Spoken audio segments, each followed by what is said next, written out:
Students, நம்ம இந்த வீடியோல CBSE class 10 ஸ்டூடண்ட்ஸ்க்கான இந்த இயர் சாம்பிள் பேப்பரோட சொல்யூஷன்ஸ் பார்க்க போறோம். ஃபர்ஸ்ட் 10 சூஸ் பார்த்தாச்சு. நெக்ஸ்ட் 11ல இருந்து பார்க்க போறோம். x squared plus x minus 1 equal to 0 னு ஒரு ஈக்குவேஷன் கொடுத்துட்டு இதோட ரூட்ஸோட நேச்சர் கேட்டிருக்காங்க. இப்போ நேச்சர்னா நம்ம வந்து ரியலா அன்ரியலா இல்லை ரியலா ஈக்குவலான்னு ஈஸியாக சொல்லிடலாம். இதில் வந்து ரேஷனலா இரேஷனலா அப்படின்ற ஒரு கண்டிஷனும் இங்கே இருக்கு. ஸோ இதை வந்து ஈஸியாக சால்வ் பண்ணுறதுக்கு முதல்ல ஈக்குவேஷன் இன் டேர்ம்ஸ் ஆஃப் எக்ஸில் கொடுத்துருக்காங்க. ஏயோட ஸோ நம்ம நார்மலாக ரூட்ஸை இந்த ஈக்குவேஷன் இந்த ஃபார்முலா குவாட்ரட்டிக் ஃபார்முலா பேஸ் பண்ணி கண்டுபிடிக்கிறதுல அப்ளை பண்ண போகிறோம். ஸோ ஏக்கு பதிலாக கொஸ்டினில் 1 இருந்தது, பிக்கு பதிலாகவும் இங்கே 1 தான் இருக்குது. இப்போ -1 plus or minus root of b squared minus 4ac value இங்கே கண்டுபிடிச்சிக்கலாம். B squared minus 4ac value பிக்கு பதிலாக 1 இருக்குது. -4 multiple by a value 1, c value கொஸ்டினில் -1 அப்படின்னு கொடுத்துருக்காங்க. அப்போ -1 தான் போடணும். 1 ஸ்கொயர் பண்ணால் 1, இந்த மைனஸும் மல்டிப்ளை ப்ளஸ் ஆகிடும். 4 1s are 4, அப்போ ஆன்சர் 5ன்னு கிடைக்குது. B square minus 4ac value 5. இப்போ இங்கே 5ன்னு எழுதிடலாம். டிவைடட் பை 2 × 1 2 தான். இங்கே பாருங்களேன், இப்போ வந்து நம்ம யூஸ்வலாக நேச்சர் கண்டுபிடிக்க சொன்னால் பி ஸ்கொயர் மைனஸ் 4ac தான் கண்டுபிடிப்போம். இங்கே 5ன்னு வருது. 5னா இந்த roots are real and distinct அப்படின்னு நம்ம எழுதி முடிச்சிருவோம். ரியல் அண்ட் டிஸ்டிங்க்டோட ஆப்ஷனை ரெண்டாக பிரித்து ரேஷனலா இரேஷனலான்னு கேட்டிருக்காங்க. அதுதான் டிஃப்ரென்ஸ். இப்போ ரியல் அண்ட் டிஸ்டிங்க்டில் இப்போ என்னோட ஆன்சர் இதுலேருந்து எப்படி எழுதுவோம் அப்படின்னா -1 ப்ளஸ் √5/2ன்றது ஒரு ஆப்ஷன், -1 ப்ளஸ் √5/2ன்றது ஒரு ரூட். இப்போ இது வந்து ரேஷனலா இரேஷனலாக தான் கேட்டிருக்காங்க. கண்டிப்பாக இது இரேஷனல் தான். ஏன்னா √5ன்றது ஒரு இரேஷனல் நம்பர், ரூட்டுக்குள்ளே ப்ரைம் நம்பர் வந்தால் ஒரு இரேஷனல் நம்பர். ஸோ அதுக்குள்ளே அடிஷன் சப்ட்ராக்ஷனில் மல்டிப்ளிகேஷன் டேர்ம்ஸ் வந்தால் கூட அது இரேஷனல் தான். ஸோ இரேஷனல் அண்ட் டிஸ்டிங்க்ட்ன்ற ஏ ஆப்ஷனை நம்ம செலக்ட் பண்ணோம். இப்போ ரூட்டுக்குள்ள 5 வராமல் 9 16 ஒரு பர்ஃபெக்ட் ஸ்கொயர் வந்தால் அது ரூட்லேருந்து வெளில வந்துடும். அப்போ நம்ம அதை ரேஷனல் அப்படின்னு சொல்லியிருப்போம். ரூட்லேருந்து வெளில வராததுனால தான் இதை இரேஷனல்னு சொல்கிறோம். If θ is equal to 30, find the value of 3 times tan θ அப்படின்னு கேட்டிருக்காங்க. தீட்டாக்கு பதிலாக 30 டிகிரி அப்ளை பண்ணிடலாம். அப்போ tan 30 டிகிரின்னு எழுதிக்கோங்க. tan 30யோட டேபிள் வேல்யூ பாருங்கள் 1/√3. இது நம்மளோட special angle table. So 3 multiple by 1/√3ன்னு கிடைக்கும். ஸோ மல்டிபிள் பண்ணால் 3 1s are 3, டினாமினேட்டர் √3. 3/√3ன்ற ஆப்ஷன் உங்களோட சி ஆப்ஷனில் இருக்குது, அதை செலக்ட் பண்ணிக்கணும். சப்போஸ் ரேஷனலைஸ் பண்ணி ஆன்சர் கொடுத்துருந்தாலும் ரேஷனலைஸ் பண்ணி நம்ம எழுதியிருப்போம். 13th கொஸ்டினில் வால்யூம் ஆஃப் த ஹெமிஸ்பியரோட வேல்யூ கொடுத்துட்டு வால்யூம் ஆஃப் த ஹெமிஸ்பியரோட வேல்யூ 396/7 cm3 இருந்ததுன்னா total surface area of the ஹெமிஸ்பியரை கண்டுபிடிங்க அப்படின்னு சொல்லியிருக்காங்க. டோட்டல் சர்ஃபேஸ் ஏரியாவை கண்டுபிடிக்க சொல்லியிருக்காங்க. Total surface area of the ஹெமிஸ்பியரோட ஃபார்முலா என்ன? 3 டைம் πr². இப்போ எனக்கு இது ஆர் வேணும். கொஸ்டினில் ஆர் கொடுக்காம அதுக்கு பதிலாக வால்யூமை கொடுத்துட்டாங்க. அப்போ வால்யூமை பேஸ் பண்ணி ரேடியஸை கண்டுபிடிச்சி இங்கே சப்ஸ்டியூட் பண்ணணும். வால்யூமோட ஃபார்முலா 2/3 πr³ அப்படின்றது தான். இது ஈக்குவல் டு 396/7 அப்படின்னு இருக்குது. இதில் இந்த r³ தவிர மற்ற எல்லா டேர்ம்ஸையும் நம்ம அங்கே எடுத்துகிட்டு போயிடலாம். இங்கே வந்து ஒரு 2/3 இருக்குது. பையோட வேல்யூ வந்து 22/7, r³ இருக்காங்க. இங்கே 396/7 இருக்குது. r³ தவிர மற்ற எல்லா டேர்மையும் அங்கே எடுத்துகிட்டு போகிறோம். ஸோ 396/7 மல்டிபிள் பை இங்கே இருக்கிற 2/3 அங்கே வந்ததுன்னா 3/2 ஆகிடும். அங்கே இருக்க 22/7 இங்கே வந்ததுன்னா 27/22 ஆகிடும். ஸோ இப்போ கேன்சல் பண்ணிடலாம். இந்த 7க்கு இந்த 7 கேன்சல். 2 டேபிளில் இது 1s are, இதில் வந்து 1 டைம் 9 டைம் 8 டைம் 198ன்னு கிடைக்குது. திருப்பியும் உங்களோட 22 இருக்குங்க. 11 டேபிளில் 11 2s are, இது 1 டைம் 8 டைம் 18 டைம்ஸ். திருப்பியும் 2 டேபிளில் 1s are 9s are cancel பண்ணிடலாம். அப்போ 9ம் 3ம் மட்டும் தான் பேலன்ஸ் இருக்குது. 9 3s are 27, r³ equal to 27 அப்படின்னு கிடைக்குது. 27 நம்ம 3³ எழுதிக்கலாம். பவர்ஸ் ஆர் ஈக்குவல்னா பேசஸ் ஆர் ஈக்குவல் அப்படின்ற உள்ள ஆரோட வேல்யூ 3ன்னு கண்டுபிடிச்சாச்சு. கொஸ்டினில் டோட்டல் சர்ஃபேஸ் ஏரியா தான் கேட்டிருந்தாங்க. அப்போ 3 multiple by 22/7 multiple by r². r வந்து நமக்கு 3². 3 ஸ்கொயர் பண்ணால் 9 கிடைக்கும். 9 3s are 27 மல்டிபிள் பை 22/7. டினாமினேட்டரில் பாருங்கள் 7 அப்படியே தான் வச்சுருக்காங்க. அப்போ நியூமரேட்டரை மட்டும் மல்டிபிள் பண்ணி ஆன்சர் எழுதிடலாம். 27 22 மல்டிபிள் பண்ணும்போது 594 கிடைக்குது. டிவைடட் பை 7 அப்படின்னு எழுதிடலாம். ஸ்கொயர் யூனிட்ஸ்ன்றது அங்கேயே கொடுத்துட்டாங்க. ஸோ உன்னோட ஆப்ஷன் பி தான் correct. Next the bag containing 24 balls. அப்போ டோட்டலாக 24 பால்ஸ் இருந்துச்சு. 4 are blue, 11 are green and rest are white அப்படின்னு கொடுத்துருக்காங்க. அப்போ ஒயிட் கலர் வந்து நமக்கு எவ்வளோ பால்ஸ் இருந்ததுன்னு தெரியாது. அப்போ ஒயிட்டை நம்ம முதல்ல கண்டுபிடிச்சிக்கலாம். ரெஸ்ட் ஆர் ஒயிட்டுன்னு தான் சொல்லியிருக்காங்க. அப்போ 24 பால்ஸில் இந்த ப்ளூ கலர் பாலையும் இந்த க்ரீன் கலர் பாலையும் நம்ம சப்ட்ராக்ட் பண்ணிட்டோம் அப்படின்னா ரிமைனிங் இருந்தது வந்து ஒயிட் கலராக இருந்திருக்கும். அதனால் 24 -4 -11 பண்ணணும். இப்போ 24லேருந்து 15 மைனஸ் பண்ணிடலாம். ஸோ மைனஸ் பண்ணால் நமக்கு 9 கிடைக்குது. அப்போ ஒயிட் கலர் பால் வந்து 9 இருந்திருக்கும் கொஸ்டினில். என்ன கண்டுபிடிக்க சொல்லியிருக்காங்க? What is the probability of drawing the ball is white in கலர்னு கொடுத்துருக்காங்க. ப்ராபபிலிட்டி ஆஃப் ஒயிட் கலர் கேட்டிருக்காங்க. ப்ராபபிலிட்டி ஆஃப் ஒயிட்ன்றது number of white colour by total. Number of white colour 9 இருந்துச்சு, டோட்டல் வந்து 24. 9/24 ஆப்ஷன் சிம்பிளிஃபை ஆயிருக்கு. அப்போ 3 டேபிளில் கேன்சல் பண்ணியிருப்பாங்க. 3 3s are 9, 3 8s are 24. அப்போ 3/8ன்றது உங்களோட கரெக்டான ஆப்ஷன் உங்களோட பி ஆப்ஷனில் இருக்குது. 15th கொஸ்டின் பார்க்கலாம். The point on the x axis. எக்ஸ் ஆக்சிஸோட பாயிண்ட்ஸ் நிறைய கொடுத்துருக்காங்க. Nearest to -4, -5. -4, -5க்கு நியரஸ்ட்ல எந்த பாயிண்ட் இருக்குது அப்படின்றத நம்ம கண்டுபிடிக்கணும். இப்போ பேசிக்காக யோசிச்சு இதோட டிஸ்டன்ஸை கண்டுபிடிச்சி எந்த டிஸ்டன்ஸ் சின்ன நம்பரோ அதுதான் நம்ம ஆன்சர் அப்படின்னு நம்ம யோசிக்கிறோம்ல. ஆனால் நீங்கள் 1 மார்க்குக்கு உட்காந்து லைனாக டிஸ்டன்ஸ் போட்டுருந்தா கண்டிப்பாக டைம் போயிடும். ஈஸியாக நீங்கள் இப்படி பண்ணிடலாம். -4, -5 அப்படின்ற பாயிண்ட் இப்போ எக்ஸ் ஆக்சிஸில் -4ம் ஒய் ஆக்சிஸில் -5ம் மீட் பண்ணுற இந்த பிளேஸில் இருக்கும்.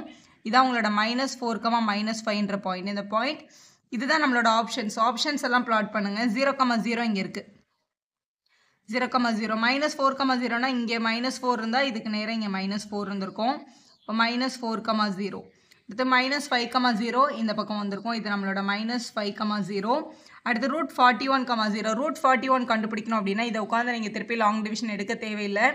நமக்கு தெரியும் √36ஓட வேல்யூ வந்து 6 அப்படின்னும் √49ஓட வேல்யூ 7 அப்படின்னு தெரியும். இப்போ √41 அப்படின்றது √36க்கும் √49க்கும் நடுவில் தான் √41 வரும்ல. அப்போ கண்டிப்பாக இது 6 பாயிண்ட் சம்திங் தான். 6 பாயிண்ட் எக்ஸாக்ட் நம்பர் நமக்கு தேவையில்லை. நம்ம இங்கே ஜஸ்ட் பிளாட் தான் பண்ண போகிறோம். இப்போ பாசிட்டிவ் சைடில் இது 6, இது 7 வச்சுக்கோங்களேன். இங்கே நடுவில் தான் √41, 0ன்ற பாயிண்ட் பிளாட் ஆகிருக்கும். இப்போ இந்த பாயிண்டில் எந்த பாயிண்ட் வந்து நியரஸ்ட் அப்படின்னு கேட்டிருக்காங்க. கண்டிப்பாக இந்த பாயிண்ட் தான் நியரஸ்ட். இதை வந்து பிளாட் பண்ணாமல் ஈஸியாக கூட சொல்லலாம். எப்போவுமே ஒரு பாயிண்ட்லேருந்து இப்போ இங்கே இப்படி நம்ம லைன் ட்ரா பண்ணால் இது எல்லாமே லாங்கில் தான் இருக்காங்க, இதுதான் ஷார்ட்டில் இருக்குது.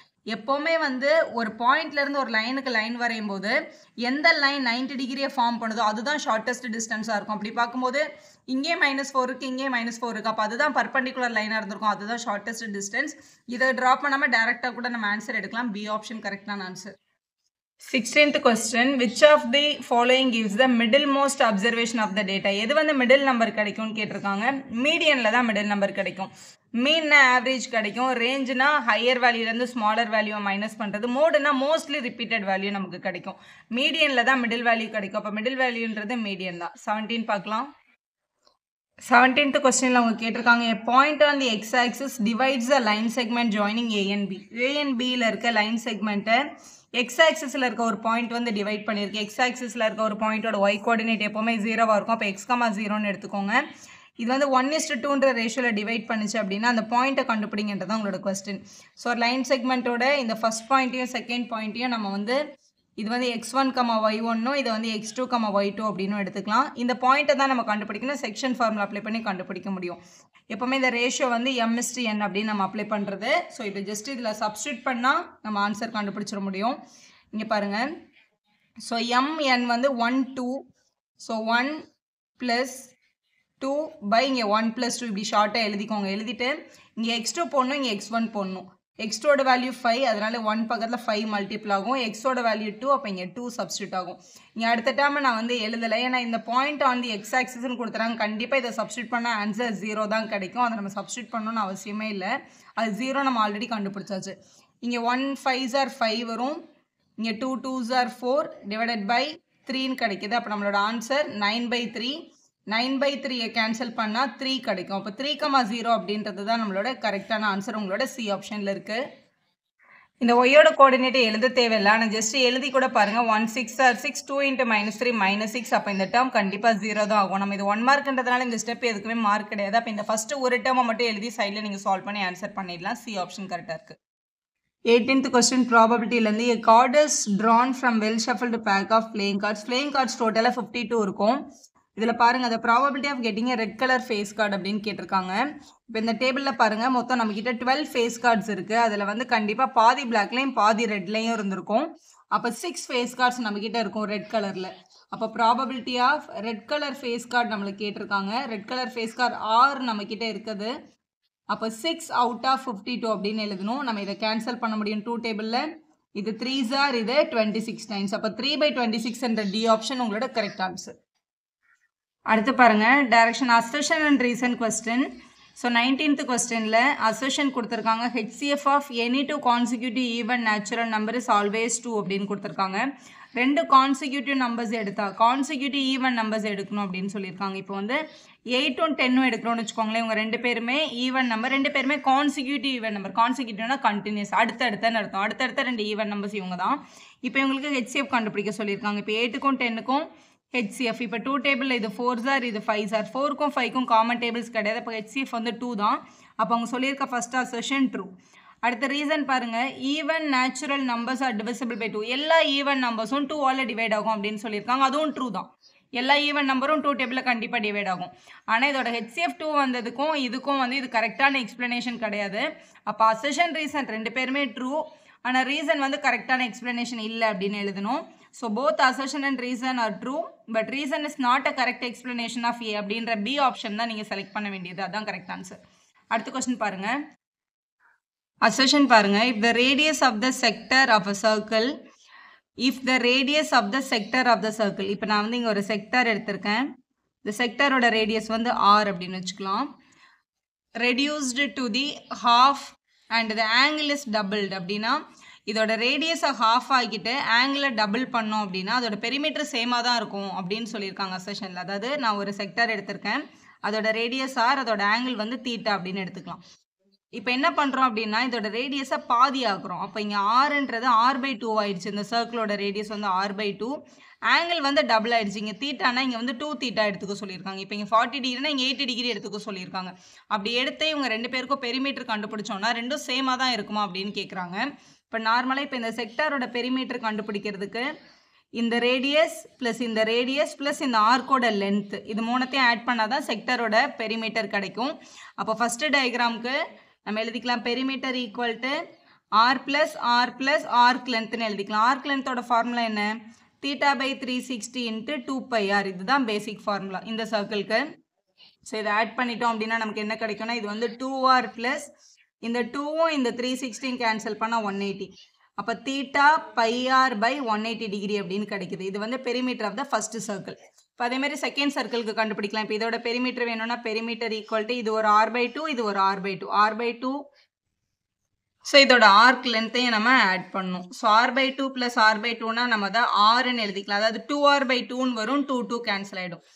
ஸோ ப்ளஸ் ஆர்க் லென்த்தோட ஃபார்முலா θ/360 × ஃபார்முலா எழுதணும். இங்கே தீட்டாக்கு பதிலாக என்ன கொடுத்துருக்காங்க? 2 தீட்டான்னு கொடுத்துருக்காங்க. ஸோ தீட்டாக்கு பதிலாக 2θ/360 × 2πr அப்படின்னு எழுதணும். ஸோ இந்த 2வும் இந்த 360 கேன்சல் பண்ணால் 180. அப்போ r ப்ளஸ் இன்னொரு 2 இங்கே இருக்குது, இந்த 2வும் இந்த 180னா இது வந்து 90 கிடைக்கும். ஸோ πr/90 அப்படின்னு கிடைக்குது. இது ரெண்டும் சேமா அப்படின்னு தான் உங்களோட கொஸ்டினில் கேட்டிருக்காங்க. ஸோ இந்த ரெண்டு பெரிமீட்டரையும் கம்பேர் பண்ணி பாருங்கள், ரெண்டும் சேமா இல்லை. பெரிமீட்டர் ரிமைன் சேம்னு கொடுத்துருக்காங்க, ஆனால் கிடையாது, ரெண்டும் வேறு வேறு ஆன்சர் கிடைக்குது. அப்போ அசர்ஷன் வந்து ஃபால்ஸ். இப்போ ரீசன் பார்க்கலாம். ரீசனில் பாருங்கள், the length of the arc subtending an angle theta at the center of the circle of radius rன்னு கொடுத்துருக்காங்க. இப்போ இந்த டயக்ராம் கரெக்டாக இருக்குது. என்னோட ஆர்க் வந்து இந்த இடத்துல தீட்டான்ற ஆங்கிளை ஃபார்ம் பண்ணியிருக்கேன். எங்களோட ரேடியஸ் ஆறுன்னு இருந்ததுன்னா கொஸ்டினில் வேல்யூ என்ன கேட்டிருக்காங்கன்னு பாருங்கள். ஸோ லென்த் ஆஃப் த ஆர்க்கு கேட்டிருக்காங்க. லென்த் ஆஃப் த ஆர்க்கோட ஃபார்முலா என்ன? θ/360 × 2πr அப்படின்றது தான். ஸோ இதில் ரேடியஸ் ஆர்னு எடுத்துக்க சொல்லியிருக்காங்க, தீட்டாவை தீட்டான்னு தான் எடுத்துக்க சொல்லியிருக்காங்க. இந்த 2வும் இந்த 360 கேன்சல் பண்ணால் 180 கிடைக்கும். இப்போ நியூமரேட்டரில் ஒரு தீட்டா, ஒரு பை, ஒரு ஆர் இருக்கும். டினாமினேட்டரில் 180 டிகிரி இருக்கும். அதுதான் இங்கே கரெக்டாக இருக்குது. πr θ/180 கேட்டிருக்காங்க. அப்போ ரீசன் வந்து கரெக்டு தான். அசர்ஷன் ஃபால்ஸ், ரீசன் ட்ரூ அப்படின்றது தான் கரெக்டாக. அப்போ டி ஆப்ஷன் நம்ம செலக்ட் பண்ணணும். ஸோ இதுதான் உங்களோட ஃபஸ்ட்டு 20 கொஸ்டின்ஸோட ஆன்சர்ஸ். வீடியோ யூஸ்ஃபுல்லாக இருந்தால் ஒரு லைக் போடுங்க, உங்கள் ஃப்ரெண்ட்ஸ்க்கும் ஷேர் பண்ணுங்கள். Subscriber channel for more videos.